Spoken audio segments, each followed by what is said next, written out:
Good evening. I hope you're doing well. You live in a crowded house. There's loved ones all around you.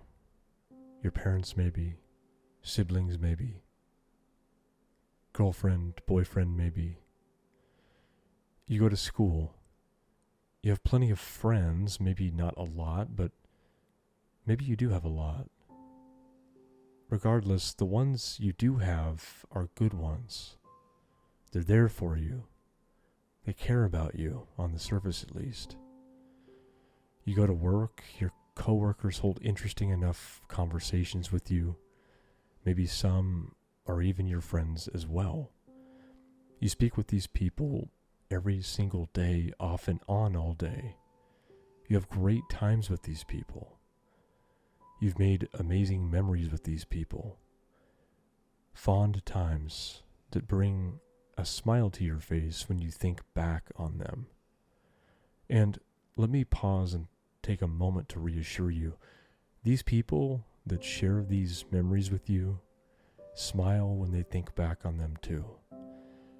My point is, you have meaningful relationships with all kinds of people, and they believe that they have meaningful relationships with you. Truthfully, you are not alone. You know this, yet you just cannot shake the loneliness you feel. Despite how irrational you know it is, you feel alone in a sea of momentary interactions and passing casual smiles. As if you're driving down a busy road. Cars are passing you, cars are alongside you. You know that you share this road with many people, yet it is just you, alone in your car. Apart from the occasional wave along that you give another driver, you are alone in your own environment. You've chosen the air temperature, you've adjusted your seat, you've chosen the playlist. I run a company, and I have a family, a wife, 3 children, and everything that I do it for my family. My wife is a stay-at-home mom, and I take my job very seriously. And I'm not talking about running the company, though that is my job, of course. I'm talking about my ultimate job, supporting them. It is a lot of pressure to support a family of 5. It always has been. In the past, sometimes I haven't been able to do it on my own, and my wife has had to have a job too.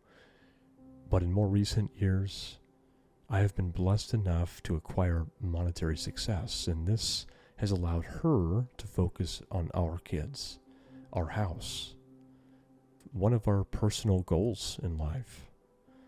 When we first accomplished this goal, I began to feel more and more alone.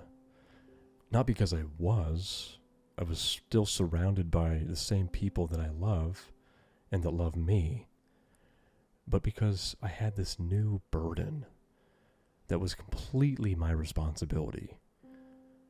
I was responsible for making the money, responsible for providing the presents for all the birthdays, all the Christmases, making sure food was in the fridge and the lights stayed on, all on my own for the first time in my life.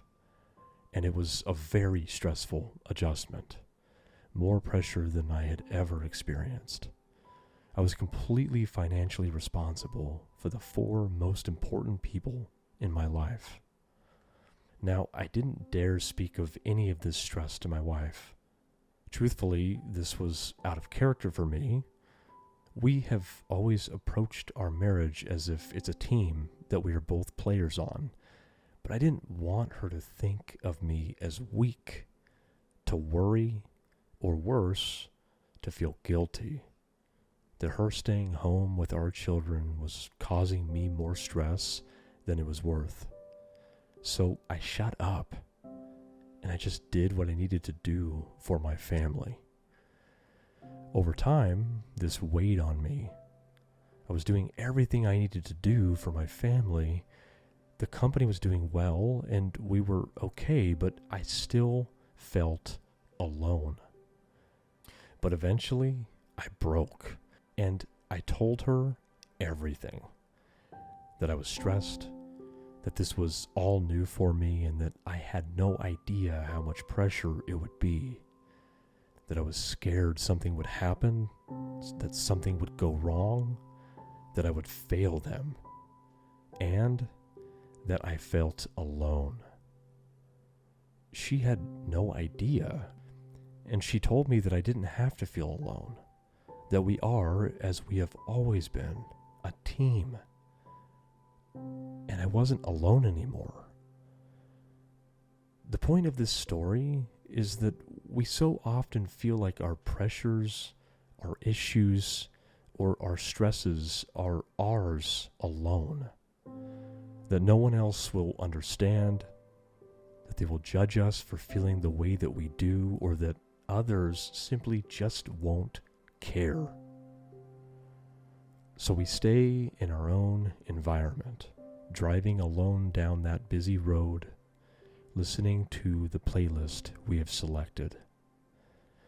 And the truth is, the only way you can change this false sense of loneliness is by pulling over and telling the nearest person what artist and what song you're listening to, what air temperature you prefer, and how you like to adjust your seat so you sit a little closer to the steering wheel than most would.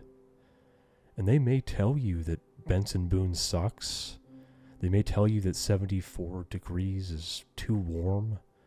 And they may make fun of your short legs that can barely reach the gas pedal. Or they may say, I understand. Loneliness isn't about how many people are around you. It's about how much of yourself you're sharing. So if you feel lonely, despite being surrounded by people, tell someone who cares about you. People have been through more than you know. They have the capacity to understand more than you think they do. And people are more compassionate than you may give them credit for. And most importantly, you deserve to walk through life with people beside you, not just around you.